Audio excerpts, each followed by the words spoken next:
Nagsimula sa La Union, napadpad sa Siargao at ngayon kukumpletuhin natin ang panata dito sa birthplace of surfing in the Philippines. Welcome to Balen!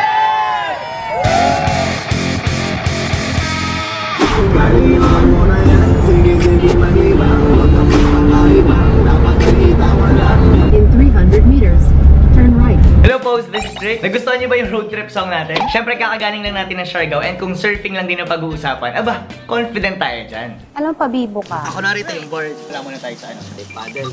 Tapos sabihin sa'yo ng guide, ready. So pag beginner, tulak lang. Pag mabagal, Kapag masyado kang nasa likod, aangat yung board mo. Kapag masyado ka naman sa harap, pwede kang sumubso. pero di mo maisipin sa unang try. Isip mo na mabuhay. So game, testing. Lagay kita sa sprinklers. Ito yung upper deck namin. Dito po tayo dumadapa. Dito tayo tumatayo. Kabilang gilid po. Hey. Mga po ng board namin, tawag namin nose. Kabila po. Hey. Lower deck and pins. Kaya po siya may pins. Siya po yung pinakapangontrol sa board. Wala po, may isang papay-pilitan tayo. Yung mga di po marunong maglangoy, meron po siyang fish. Ang fish, purpose po nito. Pati tumayo yung board sa atin. Pwede nyo po kunain yung board para lumapit sa inyo. O tandaan niyo yung parts of the board kasi magagamit natin yan mamaya as reference. Game! Trick tries! Surfing! Yun dapat yung plano. Sobrang wild ng mga waves dito. Kasing sunod-sunod tapos ang tataas kahit nasa shore ka pa lang mismo. Akala namin may blessing na kami from Janina pero mukhang naka-day off yata siya. Ano? Magsa-surf pa? Check natin yung mga aksidente natin after mag-surf. Asan yung sakit mo? Ikaw, anong sakit mo? Bakit tumama? Fin, bukod sa ang taas ng wave, sobrang dami ring tao kaya hindi mo maiwasan na makatama or makasagasa or... Si Kuya! Sabi ko ba, Kuya baka may tamaan? Hindi iiwas yung mga yan. Nabingin pala ako ng kamay. Hindi naman tinuro sa basic liko eh. Dire-diretso. May pasana ba? Para may remembrance. At least may kwento ko ulit for next year. Dikya, ngayon nasagasaan ka. Parang kaya na kita kasama. Oo, sunod-sunod. Sisinghot ka palang may next na agad. Kakaayos mo nga lang ng bra mo. Sabi yung mga tiwakay, hindi ko alam kung hihinga muna ako or nasalba ko yung boobs. Pero nakita ko yung promo na nandito na kay Kuya kanina eh. Ma'am. Parang dapat finale to nung surfing sa vlog eh. Akala ko magaling ako dito, tapos parang gumapang ako sa lusa kanina. Well, kung i-apply naman natin yung golden rule ng life, kalimutan mo na yan, sige maglibang. Kalimutan mo na yan, sige maglibang. Huwag kang magpakaibang, dapat ay itawa lang. Dito kami ngayon sa Nalo Surf Camp. Dito kami na check-in. Kung last time medyo naligaw kami dun sa Baler kasi nag-glamping kami. Ngayon, para sure nag-check-in na kami dito mismo sa harap ng Sabang Beach. Since malaki yung group namin, itong villa na to, good for 8. Dito na rin from that area yung view ng beach. And total, andito na lang din tayo. I-check na natin kung ano pang ino-offer ng Baler bukod sa surfing. Bukod sa surfing, meron din kayo pwede mapuntahan ganito sa Baler na waterfalls. So medyo may pa-river crossing ng slide. Kami po yung mga kasama nito, kahit yung araw nito. Mula po dito, ang trekking po natin, 1.3 km po. Traffic, sir.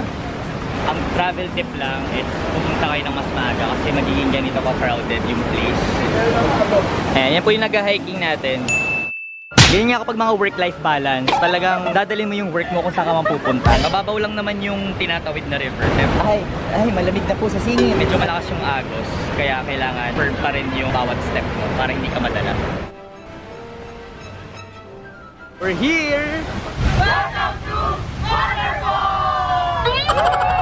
Nandito tayo ngayon sa Motherfalls. Para siya yung sa Bumodok, I think yung parang pinakamalaking falls doon sa lugar. Yun yung tinatawag nilang Motherfalls. So iba pang tawag dito yung Di Tumabo Falls. Sobrang lakas from dito pa lang parang mulan. Medyo maginaw po ano, balik kalamigan. Pero hindi po ganun kalamig. Ito parang bagyo lang po na konting hindi malamig.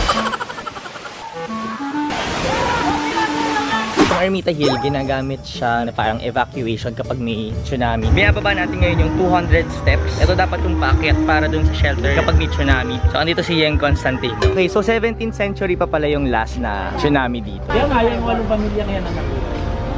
8 kapilido. So, sila yung mga descendants ngayon. Everyday, nagpupunta yung mga apo to celebrate yung life na nabigay sa kanilang angkan. Ay, totoo yan? Ano tawag yan? Suman. Suman sa ano? Sa Baler. Ang tawag nila dito, suron. Suman na turon. Nakatalan lang. Kaya siyang suman na turon at the same time. Suman talaga yung loob niya. Parang same texture siya kapag kumakain ka ng turon kasi parang siya nag-replace sa banana. Parang hinahanap ko lang yung langka. Pero, sarap. Anong ganap po dito? Wala, limestone. Paano nabubuo to? Pwede siyang umangat through extrusion. This ano to? Some form of car. Ito, basalt. Ang dark. Mulan kasi eh. Kaya na basalt. Patanglaw! Pag lalakarin nyo to, mag-sunblock kayo kasi sobrang tirik yung araw. Hindi lang kami prepared na gugustuhin para namin i-trek to. Papanindigan na lang natin. Maganda naman, worth it naman yung lakad. Konting dulas ng heaven Nasa heaven ako. Next stop natin dito sa Baler, meron ditong century-old na balete tree. Sobrang laki na. So, ang tawag pala sa kanya, millennium tree. Hindi pala century-old tree. 600 years old siya. Tapos siya yung biggest balete tree dito sa Asia. Siya yung nanalo ng Asia's Got Talent yung season 1. Yung papasukin natin yun, kasya daw hanggang 15 na people. Hollow yung loob ng tree. Kasi yung nature ng balete tree, nagsisimula siya parang baging sa isang live tree. Technically, parang parasite na tree. Sinisipsip niya yung nutrients hanggang ma-deads yung nasa loob ng tree. Kaya naging hollow siya. May kasikipan. Tabi-tabi po. May pamahin. Na? Bawal magtabi-tabi po. Bawal magsabi ng word na may letter T sa loob. Omi. Dito na tayo dito sa picture isa. Pero hindi ko alam kung anong angle. Ma-achieve na naman yung group picture kay Kuya. Ayan o. Ayun lahat po yan. Ituro na Sinong lahat? Ay, pwede po ba yun? Ay, nagturo kayo. Pagdating niyo yung daliri niyo kaya. Okay, ayun lahat po yan. Bakit po sa atin awan? Bakit? Nagulat po sa atin. Bakit? Boy, para kakainin ko naman po kayo. Unti-unti pala. Good evening. Good evening. At the end of the day, gaano man kalakas yung waves, hindi pa rin tayong kapapigil to have a good time. Ayan po oh. When work is life, but charades is life. Heart. Birds!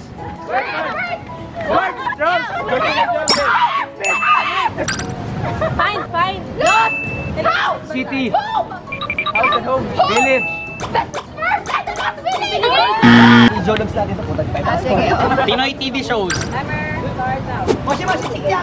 That's it! I hope you enjoyed this video. Hindi man naging successful yung pagiging pabida ko sa surfing, pero at least napatunayan naman natin na marami pang pwedeng i-offer si Baler bukod sa surfing. Shoutout from last episode's question 2, Samantha Isabel Quintan and Pam Rolona. Hello po sa inyo. At sa iba pang mga ka-tricksters natin na nag-comment. Di ko in-expect na sobrang iba-ibang places sa pala yung nanonood ng vlog. Thank you po sa inyong support. Welcome din sa mga bagong convert natin from Siargao Video sa FB. Hello po sa ating mga bagong subscribers. Unti-untiin natin bulubugin yung mga places na kinoment nyo in the next episode, sana. And dahil kaka-Valentine's Day lang, sigurado hindi nyo na-expect to. Pasok, Moira.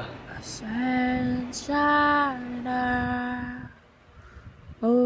Papa, tulugin. This episode's question is, kamusta ang puso nyo? I-comment nyo below yung emoji na closest sa status nyo this love month and I'll pick lock subscribers na ma-shoutout sa ating next episode. Yun! If this is your first time seeing me, welcome to my channel. For more travel kajologsan, subscribe to my channel and you may also follow me on my other social media accounts. That's it! See you next video! Bye, Pose! Kalimutan mo na yan. Sige. Maglibang, huwag kang magpakahibang. Dapat ay itawa lang. Ang problema sa babae, dapat di iniinda. Hayaan mo sila ang maghabol sa'yo, diba? Hayaan mo sila.